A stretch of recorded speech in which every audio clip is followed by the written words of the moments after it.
Hello, my girls. I'm here.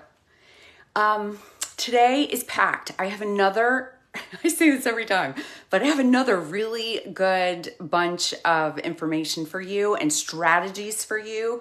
If you are somebody, listen to me, that struggles with emotional eating, that struggles with self-sabotage, today I'm going to give you yet another strategy that goes in line with what we've been talking about to beat a third villain that lives inside of you. So, hey, Deborah. So, yes, we talked about that, and we're going to recap here in a minute. So, this particular coaching, teaching, training is for you if you have every other area almost of your life together. You're pretty darn disciplined and successful. Or here's a different symptom. If you're, I screwed up, I'll start again on Monday, or I'll start tomorrow, or I'll start when this trip is over. Or you have this, you're either, and we brag about this, we kind of wear this as a badge of honor. You're either doing it right or you're doing it wrong. That's another symptom of what we're going to talk about today. If you're really hard on yourself, if you have kind of what I would call a zero tolerance policy for mistakes, this is all for you. And if I'm describing you, pay attention. It's going to be good today. If you believe that skinny people in the world, skinny people are perfect eaters. They just don't have what I have, this struggle. That's a big fat lie. We're gonna talk about that. So yes, strategy time for all of you who are perfectionists. And that's not the villain, but that is the mother of the villain. So let's move on. The recap. We all are emotional eaters. It's part of the human experience is to find comfort in food. And it's not always bad. Food is amazing. Like, why wouldn't you want to find comfort in hot bread and butter? Like, that's pretty darn comforting. Hey, Heather. And so we are all emotional eaters. We discussed the idea that food is a place that we go to for relief. And every time I say that out loud, I feel the need to clarify it, but I feel like you know what I mean. Food is a place that we go to when we're stressed and we're coping and we need relief. And what we also discussed is that relief that we get from food and from binging and emotional eating is very short-lived. It is a huge dopamine hit and it works, but then almost immediately the shame cycle begins of, oh my gosh, I just did it again. I just ate a whole pan of whatever or a whole bag of whatever or whatever it is. The shame cycle begins right smack after the relief, and the relief is short-lived. We discussed last time that it makes me smile because I just love the word picture so much. So far, we have two villains that sabotage us. And we, though, first of all, we have established that we are the queen, meaning, and if you don't like that word picture, just use the word adult. You are a successful, whole, intelligent, educated adult woman who is struggling in this area. So in all the other areas of your life, you're queen. You know exactly what to do. But in this one area, you are either unaware or unprepared. Those are the two things we talked about. And when you are unaware that you are an adult and you are a queen, even around a buffet, even in the middle of stress, there are two culprits so far. We're going to add a third one today that can sabotage you, the adult. One is your child. We discussed how the child wants what they want right now. And if you don't give it to me, I'm going to throw a hissy fit and ruin your trip to Target or your meal out or whatever it is. And so the inner child, the example I used was you go to the fridge to make a salad or to get your meal prep stuff out that you've already prepared for dinner. And your inner child says, I had a bad day and I just want pizza. And then you go order a pizza. The rebel is the second saboteur, the villain. And the rebel girls are, if you have the rebel in you, you know who you are. And it's this, nobody's the boss of me. I'm going to do what I want with my food, with my life. Stop talking to me about it. Right? No one is the boss of the rebel. The doctor's not the boss. The coach is not the boss.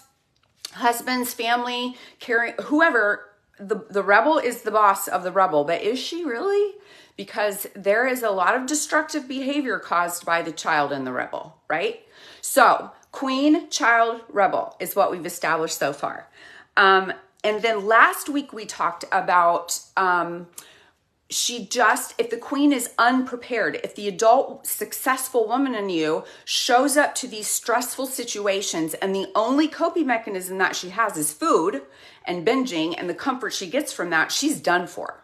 The child and the rebel are going to kick her tail every single time. So last week, what I tried to do is to give you a toolkit where you literally can make custom toolkits for you. So, and there's a PDF walking you step by step on how to make a toolkit. And what the toolkits were like, if your 3 top emotions are anger, loneliness, and something else, you're going to have stuff ready.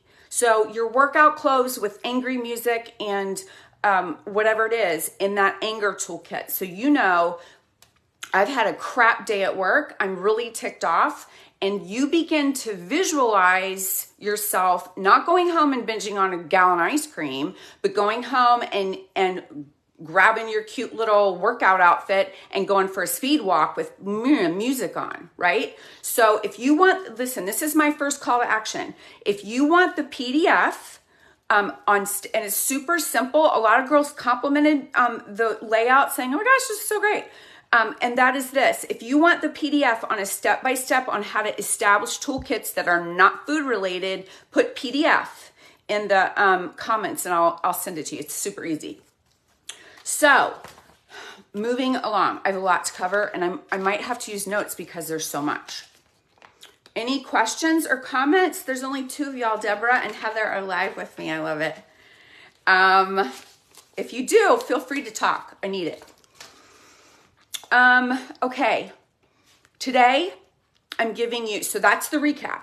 Today I'm giving you a third villain. But first, what we're going to do, I'll send that right to you, Deb.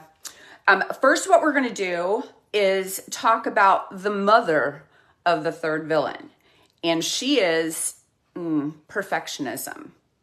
If you think that you're a perfectionist, or if you've called yourself a perfectionist, very often with great pride, we say, I'm just such a perfectionist.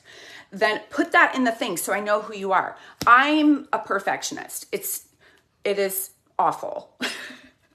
So, and this is what I want you to do. Put perfectionist down there so we can kind of identify with each other, first of all. But let's talk about what it really, really is. And if we look at the symptoms of perfectionism compared to the truth and the authenticity and what we're talking about with the queen and the adult and the success that we need to have in our health, when we compare them, you'll see the difference. So perfectionism demands, you listen to me, a performance. Because let's face it, no one is perfect. So what we're going to try to do is perform as if we are aiming for perfection, right? And if we can't, what we're going to do is display perfection. Meaning, and this is me, I'm just going to be so transparent with y'all. If you come into any of the houses I've ever owned, they could all be in magazines. And partly it's because I enjoy interior design, but you know what? You also, if you're coming over, you will not find one single thing out of place because I'm afraid in some childlike, weird, regressed way that you're going to revolt and say, there's dust, I'm out of here, right? So perfectionism demands that you play a role. And it's usually for social approval. Think about your body, think about your eating habits, think about the things in your life that you're doing to make sure that no one doesn't disapprove of you, right?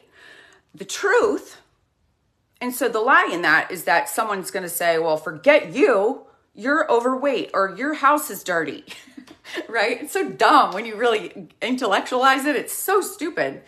But the truth is you are whole and you're an adult and you are competent and you are accepted and you are loved just exactly the way that you are, right? That's the truth. The lie is that you're going to be rejected for tiny mistakes. So, number one, perfection demands a performance. The second symptom is black and white thinking. And this is where we get into what we were saying. There's good food and bad food. There's success and there's failure, meaning there is, you're either doing it right or you're doing it wrong. We say that a lot. And the truth is that is ridiculous. All food, and we talked about this over and over, and I'm not going to let it go. There is no good food or bad food. There is food.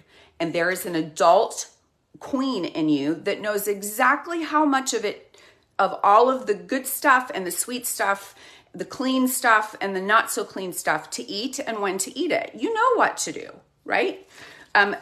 It's about standing in that role and taking authority and saying, no, I'm not good with that. I don't want any more of that. So we're going to talk about how to do that better. So first one is perfection is about social approval and it demands a performance. The second one is it's very much related to black and white thinking. And then what else? Oh gosh, this is a good one. Listen to me. Are we okay? I'm just rattling on and on, Deb and Heather. Third thing is this. There is zero tolerance for mistakes. This is me. This is me. So, and listen, just like the child and the rebel, this third saboteur and the mother that is perfection, who knows what it comes from, but a million things. Our family culture, trauma, broad culture. There's entire cultures that, like country cultures that demand perfection from their people. My hair is doing something weird. So the idea that perfection sells you is that mistakes are dangerous. What's going to happen? Well, if you're me and you're working in ICU, very, very bad things can happen when you make mistakes. So there's that rule that works in the ICU, but you bleed that over into your regular life and it is extremely dysfunctional. So the truth is, and you listen to me, oh my girls, my clients that I get to walk through mistakes as a coach and a nurse, mistakes are my favorite because I get to teach that they're not detrimental. Mistakes are absolutely necessary. So while perfection says mistakes are dangerous, you better keep it straight. And if you don't keep it straight, you better hide it and lie, right? Like my house is always this perfect. No, the truth is you're human and mistakes are necessary for learning. So this is what it looks like in real-time coaching. A client, all of them, I love them so much and you know who you are. All of you have done this. You have had 3, 4, 5 weeks of highly successful education on how to feed yourself without dieting, how to navigate real life situations and eat what you want and still lose weight. All of those things as my client, but now there's a vacation or now there's a girls' party. And first of all of them, and this is you too, and it's probably me too, is all of them are like, oh my gosh, I have this party that I'm going to, and I know so much that I'm going to screw up. I'm going to do my best, but I don't know, right? The fear that says, hey, Debbie Gonzalez, the truth is you go in afraid to make the mistake. But as a coach, I'm going, oh, I can't wait till she screws up a little bit. Because what I know is that when she screws up a little bit It gets on the scale the next morning and it's up a pound or two because of a little bit of sugar that made her insulin spike or salt that made her body hold on to water. I know that she's about to learn that she is still in control and that mistakes are allowed. Now, if she spent a whole week eating whatever she wanted and it was, disgusting, unhealthy food that, did make her gain 5 pounds of body fat, that would also be a lesson. But usually it's not that. We're afraid to even make the tiniest of mistakes because we feel like there's no room for error. And what you need to know is that is perfection's big fat lie. There must be errors in order to learn. So I'm not going to belabor that anymore, but you get it. It is my favorite thing in the world because it is a coaching opportunity when y'all make mistakes. So let's recap that, and then we're going to talk about who the actual saboteur is. So perfectionism demands a performance. You're not being authentic because if you're authentic, they're not really going to like you or they're going to reject you, right? Perfection says black and white. You're either doing it right or you're doing it wrong. Or there's good food and bad food, right? Black and white thinking never leads to success. And the final one that I covered, and there's 1,000 different symptoms of perfectionism, but the ones that apply mostly to us are the ones that I chose. And the third thing is mistakes. No mistakes allowed. And that's a big fat lie. Mistakes are awesome. What perfectionism looks like in real life. I'm going to get a drink. Are you guys doing okay? Cindy's here. Hi. Okay. This is what it looks like in real life.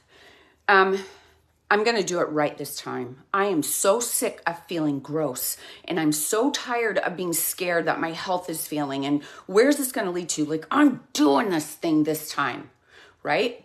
And you're all set up. You go spend money on a new huge diet, or you do keto, or you whatever, and you get a new system of some sort.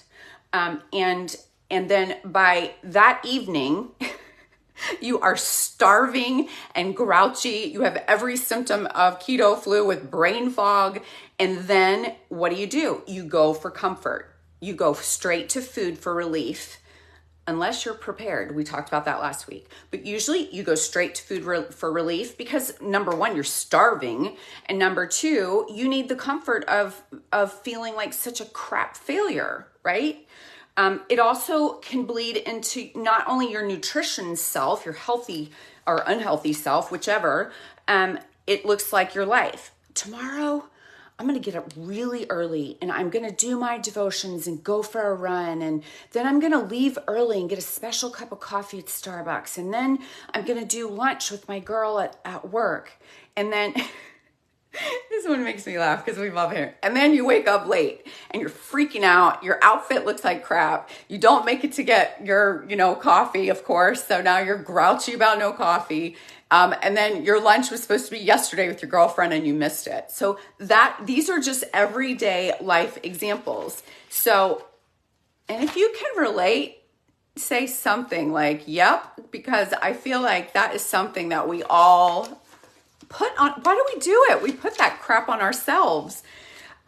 Okay, so how does all of this relate to weight loss?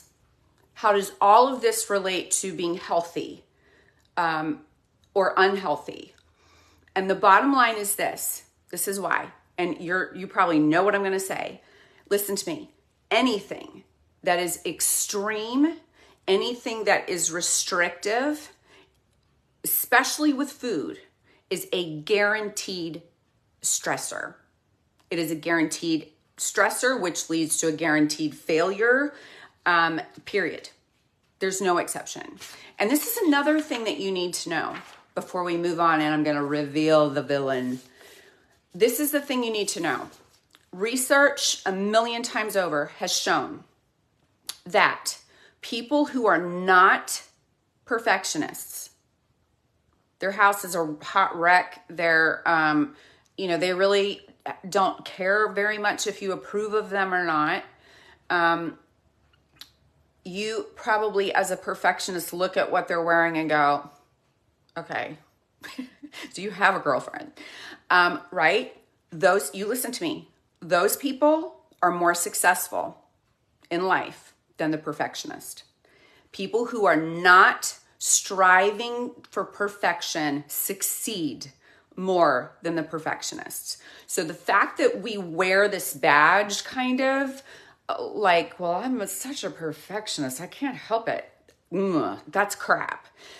What you're really announcing without you or maybe other people knowing it is that I'm freaked out by your disapproval and I'm scared to make a mistake. And I'm probably going to make a ton of them and just stay in this shame cycle because I don't know what else to do, right? So we're going to bust it. Now, everybody okay? I love y'all. I wish I could see your faces. So the mother perfection gives birth to our third saboteur. We have the child. I just want pizza. I had a bad day. The rebel. Don't tell me what to eat. I'm in charge of me. The third one is the critic. Tell me I'm wrong. The inner critic. The mother of your inner critic very, very often is perfectionism. Because as soon as you miss that standard, and you will every time, because no one's perfect, here comes this voice. And let me tell you something. If there's one villain, if there's one saboteur that will make the queen in you, the successful adult woman in you, want to eat a pizza by herself, it is this inner critic. And it's because it very often shows up in your own voice.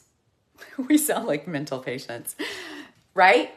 And this is the kind of crap it says. What is the matter with you? You've done it again. Why can't you get a grip? Right?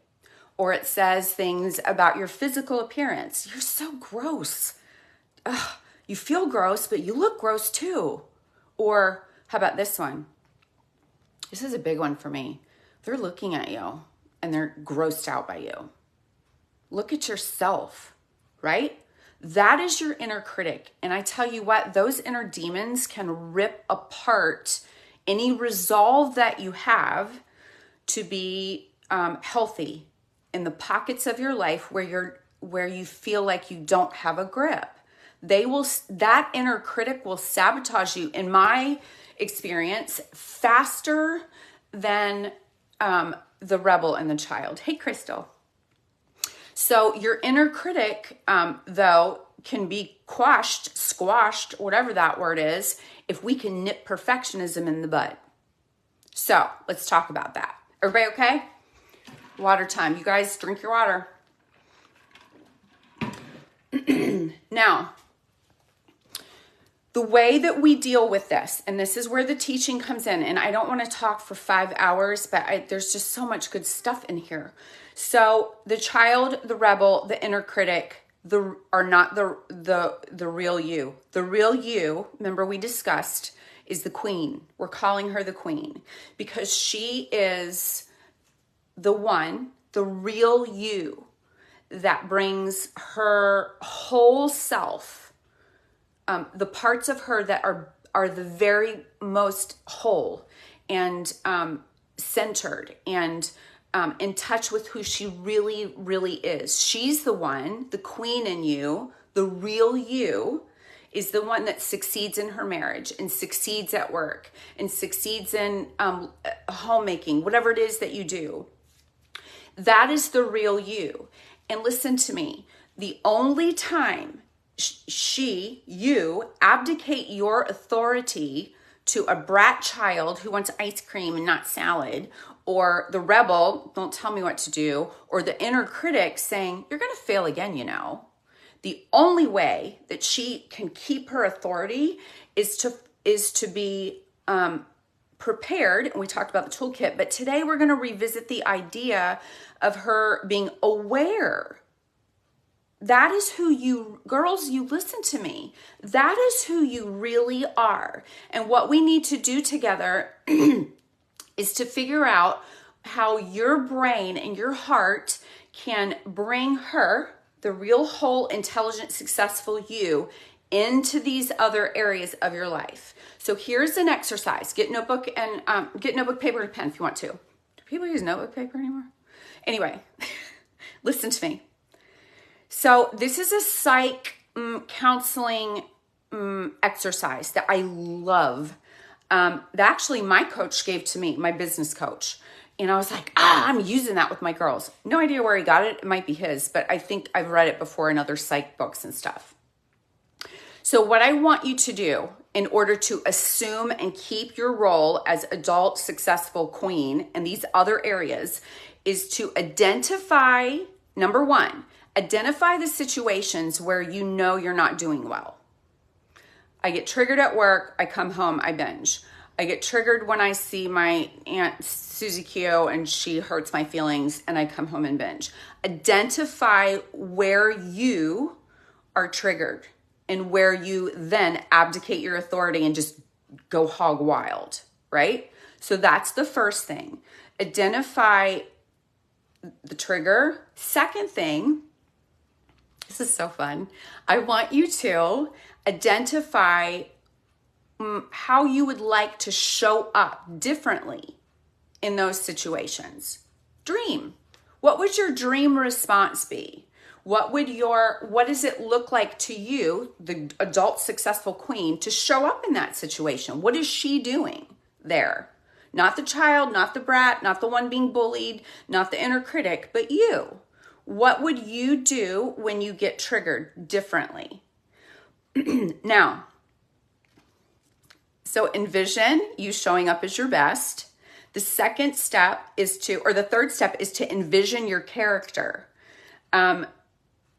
What does and it's really just you, but what does your inner queen adult, how does she behave in all the other areas of her life? How is she interacting? How is she making decisions? How are you using self-discipline in all these other areas?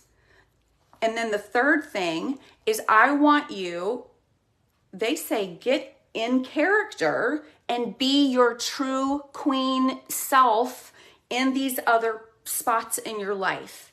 So, okay, it's getting a little psyche, it's getting, whatever, but this is what it takes to beat the overeating and the shame cycle and the health problems, this kind of work. Because listen to me when I say this, and it's so important to me. If I don't help you get to the root cause of why you're stuck in a binge restrict dieting cycle, or that sends you into some horrific shame, self-loathing cycle. If I don't help you and give you the tools to get to the root causes of this stuff, I'm just selling another dumb diet. And I'm not doing that. So this is fun and I'm with you to do it. So again, revisit it. Where do you get triggered? What would your queen do differently than what you do, the saboteur does in those situations? And then practice being your whole self. Bring all of who you really truly are into those precarious, triggery, awful situations. Practice. So, everybody good? Crystal, Deborah, all of you are still with me. I love it. So, let's talk about what the queen does in some situations and then we'll close. Social approval. Perfectionism demands that you put on some sort of performance for social approval. The insecurity that you feel makes you display perfection as if we are all buying it, right? Oh, you don't live in your house? It always looks like this, right? So the social approval will send you into feelings of, there's no way I can do this. I'm trying and I'm trying and I'm trying. I fail. I binge. I enter the shame cycle. Here's a couple of tips. Number one, turn off anything where you are comparing who you really are to who somebody else is on social media. at their best moment, right? So purge any sort of comparison traps. That's the first thing with displaying perfection. Test the waters, meaning go be imperfect. Have somebody show up while you're, whatever, your house is a wreck or wherever it is perfectionism for you. Make a mistake in front of somebody with your diet and see what happens, right? You're going to find out really quickly that you're still loved and you're still you and you're still in control and there's still a way to do better. That's it. What about mistakes are dangerous? Don't you dare screw it up, girl, right? How do you get out of that perfectionism trap? Again, go make a mistake and see what happens. Again, as a coach, I love it when my girls make mistakes because I get to walk them through how it's really no big deal and how to gain control again. So, black and white thinking. The bottom line is you just have to buy in the way that you bought into the lie that this is good food and this is bad food. And there's no room for mistakes. You're either doing it right or doing it wrong. You have to now reprogram yourself to buy into the truth. And the truth is all food is good, right? The truth is you have the ability and the discipline and the intelligence to stay on track and know when to eat what, right? So lots of information. This is how I'll close. I found this on the web. Oh, Siri. Listen to me. I want you to strive for excellence. I want you to try hard. I do. Because a lot of your health depends on it. So when I give you this stuff, I'm not giving you a license to kind of get undisciplined and, this is just who I am. Absolutely not. I want you healthy, mentally, physically, spiritually, emotionally, relationally. I want you healthy. And so I do want you to try hard with these tools that I'm giving you. I do want you to strive for excellence. But listen to me when I say this. Sustainable weight loss, health has a zero tolerance policy for perfection. I'm going to say it again. If you're going to sustain your weight loss, if you're going to get healthy, there is no room for perfection. None. It will sabotage you every time. Shut down that inner critic. This is the second kind of recap. By centering yourself as queen, as the adult, successful, intelligent, filled, whole woman that you are. Take yourself, take her with you everywhere that you go, including the pockets where you feel vulnerable. What would she do? What would she say in these places where there are places and people that make me feel vulnerable. I'm all of a sudden 9 years old again, or I'm all of a sudden like a total idiot. There are places in our lives and people in our lives that intentionally or otherwise have the power to put us in these very unhealthy places that cause us to then need relief. So what I want us to do, and I'm with you in this stuff, what I want you to do is when you know that trigger is coming, you take your whole self, meaning your healed self, your plugged in, centered self into that situation. You usually know when it's coming. And then what I want you to do, listen, the last thing I'll say is, and this is an exercise I'm going to give you, is with your inner critic, usually there are repeat statements. Maybe I'll make a PDF for this. Meaning, your inner critic has a line or two that she drops on you, right? My inner critic perpetually even now, if I'm not careful, will say over and over, you're doing it wrong. You're doing it wrong. You're doing it wrong. I'm not sure I understand. Siri, you're still doing it wrong, right? So what does your inner critic repeatedly say to you? And listen, I want you, the whole plugged in, centered, real you, to have a retort. I want you to have a statement that you have that when that ticker tape starts, you say it out loud. I'm not doing it wrong. And even if I was doing it wrong, I'm going to learn from my mistake. I'm fine. I'm safe. I'm safe. Whatever it is. That is just basic Psych 101 that will help you unplug the power of that third saboteur, the inner critic.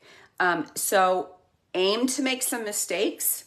Aim to learn from your mistakes. Shut down your inner critic with a retort that you say out loud, and then set your environment up for success.